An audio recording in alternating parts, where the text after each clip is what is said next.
O Batman seria um exemplo de uma pessoa que busca de fato a justiça, ou é apenas um justiceiro traumatizado pela morte dos pais que quer ver as coisas certas do jeito dele, custe o que custar? Bem, era isso que eu tava refletindo, né, enquanto eu li aqui, né, essa história em quadrinhos maravilhosa, obrigatória pra qualquer fã de HQ e principalmente pros fãs do nosso querido morcegão, né, o Batman ano 1, do querido Frank Miller e do David Mazzucchelli. Eu não sei como pronuncia o nome dele, Mazzucchelli, eu acho que deve ser assim, que é incrível, principalmente a coloração dessa HQ, maravilhosa, maravilhosa. E é justamente sobre essa pergunta, no sentido da filosofia política, que eu quero discutir um pouco com você nesse vídeo aqui. Ficou interessado? Então fica nesse vídeo, mas antes disso, roda a vinheta!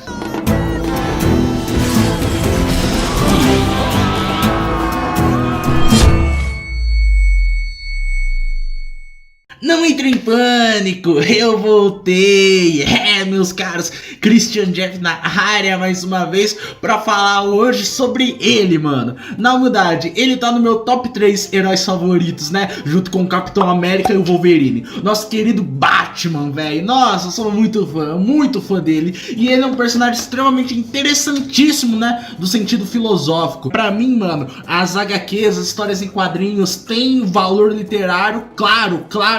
E são principalmente 3 HQs, né, que fizeram isso ficar evidente. O nosso Watchman, né, do Alan Moore, o Mouse, do Art Spiegelman e o Cavaleiro das Trevas, né, velho. Na moral, essas 3 histórias, é outro nível, sabe? Mostrou que, de fato, história em quadrinhos pode ser coisa pra adulto ler e debater e pensar muito sobre o nosso mundo real, inclusive. E é justamente sobre isso que eu quero falar nesse vídeo, mano. Porque o nosso querido Bruce Wayne, ele cresceu numa cidade chamada Gotham, repleta de corrupção e pobreza. E todo esse cenário gerou uma sociedade cheia de pessoas realmente problemáticas, como o Pinguim, o Charada, Duas Caras, Mulher Gato, Espantalho e ele, que veio meio que pra balancear tudo isso. O nosso querido Cavaleiro das Trevas, nosso querido Batman.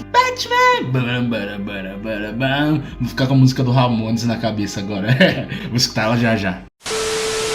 Mas será que de fato ele é uma pessoa justa? Bem, vamos ver isso já, mas antes disso eu quero te apresentar esse camarada aqui, chamado John Rawls, um autor importantíssimo da ciência política do século XX, que talvez na sua mais famosa obra, né, esse livro aqui chamado Uma Teoria da Justiça, ele vai trabalhar a questão da justiça de uma maneira bem interessante. Ele vai dizer nessa obra que o justo sempre precisa anteceder o bem, porque ele vem em contrapartida do pensamento chamado utilitarista. Porque qual que era a visão de justiça dos utilitaristas? Eles acreditavam, assim, de maneira bem simplória e resumida, que a justiça seria alcançada pela felicidade máxima. Olha o exemplo, vamos supor uma sociedade de 5 pessoas. Para um utilitarista, tudo bem a gente fazer 2 pessoas terem que sofrer de verdade nessa sociedade, para que as 3 restantes pudessem ser felizes, porque a gente alcançaria a máxima felicidade, entre 5 pessoas,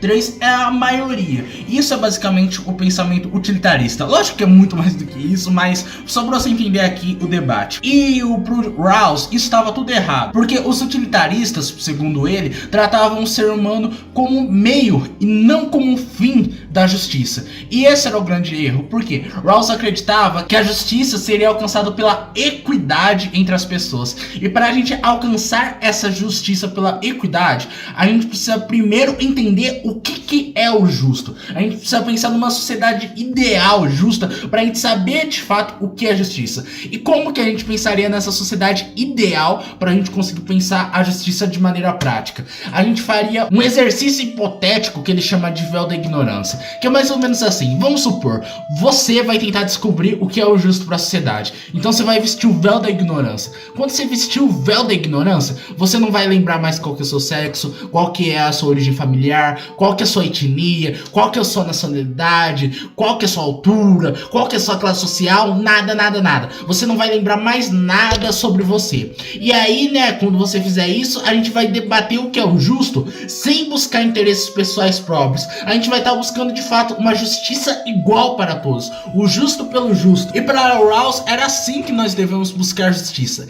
E meu caro, nosso querido morcegão, quando ele veste a roupa de fato do morcego, quando o Bruce sai de cena pro Batman entrar, ele tá fazendo exercício do véu da ignorância. Porque, cara, quando ele veste a roupa do Batman, o Bruce meio que tá sendo esquecido. Então, por exemplo, se o Pinguim, que é um magnata rico igual o Bruce é, for fazer algo para diminuir os impostos dos ricos na cidade de Gotham, seria algo interessante pro Bruce, mas pro Batman não.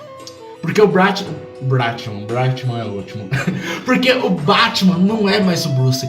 Então ele se esqueceu de si. Ele se esqueceu da sua origem e vai buscar a justiça e vai combater o Pinguim. Porque o Batman não é um simples vigilante igual é o Rorschach lá em Watchmen. Inclusive eu defendo muito a tese, né? Eu falei disso até na minha análise filosófica de Watchmen, o link tá aqui no card, que se o Batman não tivesse tido o grandioso privilégio de ter o Alfred ali sempre junto dele, ele poderia ter se tornado o que o Rorschach se tornou. Porque o Rorschach é um vigilante que quer fazer justiça com as próprias mãos o tempo inteiro, buscar o que ele entende como justo, custe o que custar. Já o Batman não, porque o Batman tira seus interesses pessoais e ele se torna de fato um símbolo maior do que si mesmo, para buscar o bem de Gotham, né? A gente vê isso lá no Batman Begins, no filme, né? Claramente, quando o Ra's al Ghul quer destruir Gotham como se fosse de fato um utilitarista nato, né? Ele fala, ó, aquela cidade só tá causando destruição e é melhor pra sociedade, né, a gente destruir aquela cidade antes que aquele vírus se espalhe. Ó, pela felicidade máxima, pelo bem comum, vamos matar todo mundo de Gotham e sucesso. E o Batman fala, não, vocês não vão, seus utilitaristas. Ele não fala isso, mas bem que poderia ter falado. Porque, cara, o Batman é um símbolo muito maior. Então tem que ter a famosa frase, né? Ele não é o herói que merecemos, mas o herói que precisamos. Ele é aquele de fato que vai sustentar ali a sociedade em Gotham, né? Então tem que a gente vê aqui no Batman 1 muito claramente, né? No final, o comissário Gordon, que representa as instituições que estão falindo de fato, é confiar naquele que sustenta as instituições, que ali é esse símbolo, o Batman. Porque quando as instituições, a polícia, o governo não tá se sustentando mais, tá dando tudo errado, o comissário Gordon sobe em cima da delegacia, liga o bate-sinal e chama ele, porque ele vai vir de fato reestruturar a sociedade. Tanto é, né, que no final do Cavaleiro das Trevas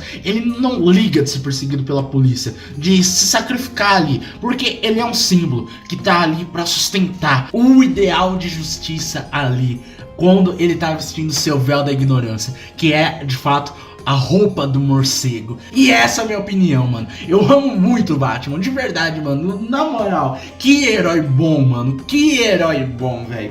E essa daqui, o Ano 1 e o Cavaleiro das Trevas são minhas histórias favoritas dele. Qual que é a sua? Deixa aí nos comentários na humildade, talvez se alguma que eu não li, eu queira ir atrás, velho. E coloca aí também nos comentários qual que é a sua opinião de tudo isso, que você achou de verdade mesmo, mano. Eu gosto de ler comentários, é o que eu mais fico feliz depois que eu posto o vídeo, né? É ver aqueles comentários chegando. Eu fico muito feliz ver que vocês curtiram a mensagem, entenderam tudo mais, mano. E para mais análises filosóficas de outros personagens, se inscreve nesse canal, velho, na humildade mesmo. Oh, me ajuda, dá essa força aí, mano. Se curtiu também, mano, dá aquele joinha marotinho, não vai te custar absolutamente nada e vai me ajudar muito, muito mesmo. E se você quer me acompanhar mais de perto, entra lá no nosso servidor do Discord, link na descrição, e me segue no Instagram, @ChrisJeff. Tamo junto, meu bom, obrigado por ver até aqui e é nóis, fui.